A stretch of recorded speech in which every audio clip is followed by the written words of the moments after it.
শেখ হাসিনা দলের খোঁজ খবর রাখার দায়িত্ব দিয়েছিলেন 4 জনকে। পরবর্তীতে তারা দলের 4 খলিফা হয়ে যান।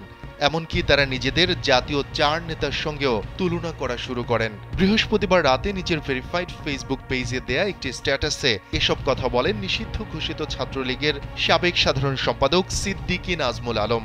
এমনকি আওয়ামী লীগের পলাতক নেতাদের স্ত্রী ছেলেমেয়ে কোন দেশে কত বছর ধরে এবং কিভাবে রাজকীয় জীবন যাপন করেন তাও প্রকাশ করে দেওয়ার হুমকি দেন তিনি।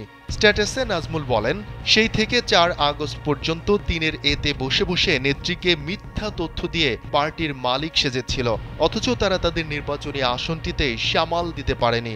সে সময় ছাত্রলীগের সাবেক নেতারা দিনের এর বাইরের রাস্তায় নিজের জীবন বাজি রেখে পার্টি অফিস আগলে রেখেছিল। সিদ্দিকী নাজমুল আলম আরও লিখেন, আমাদের সাবেক নেতাদের কাছে বলে গেলেন নেত্রীর কাছে যাচ্ছেন, কিন্তু তারা পালিয়ে গেলেন।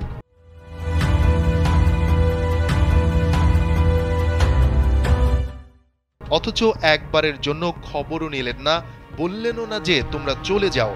তার পরদিন তো সবই শেষ। এই ছিল অবস্থা। মুখ খুললে কিন্তু এক্সপোজড হয়ে যাবেন সবাই। সুতরাং এত ভাব চক্ষু গরম দেখায়েন না বলেও হুঁশিয়ারি দেন সাবেক এই ছাত্রনেতা।